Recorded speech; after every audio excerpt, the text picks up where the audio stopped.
اور دوسرا عقیدہ، ان 1.25 صحابہ اکرام میں سے مہاجرین و انصار کا رتبہ 1.25 صحابہ اکرام سے زیادہ،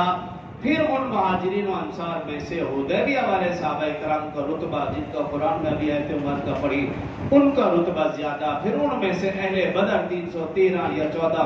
ان کا مقام مرتبہ زیادہ، پھر اہل بدر میں سے 10 مبشرہ نام لے کر رسول اللہ صلی اللہ علیہ وسلم نے فرمایا فی الجنہ، پھر ان 10 مبشرہ میں سے 4 خلفاء اربعہ، ان کا رتبہ زیادہ، پھر 4 میں سے افضل البشر بعد الانبیاء ابوبکر صدیق رضی اللہ عنہ، انبیاء اکرام کے بعد سب سے زیادہ فضیلت والی ہستی سیدنا ابوبکر صدیق رضی اللہ عنہ، ان کا رتبہ امت میں انبیاء کے بعد سب سے زیادہ۔ یہ ترتیب یہ عقیدے میں شامل ہے۔ تیسرا عقیدہ، چاروں خلفاء کو جو فضیلت حاصل ہے، ابوبکر، عمر، عثمان، علی،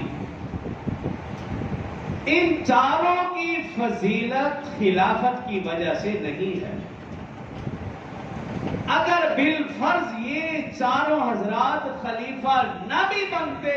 پھر بھی پوری امت میں یہ چاروں حضرات افضل ہوتے،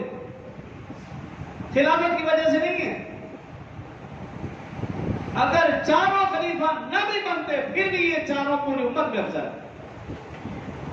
یہ عقیدہ ہے اور یہ ہمارے ایمان کا حصہ ہے، اس کو اپلوڈ فرمائیں۔ تو اس لیے خلافت کے جھگڑے میں ہم نے پڑھنے ہی نہیں،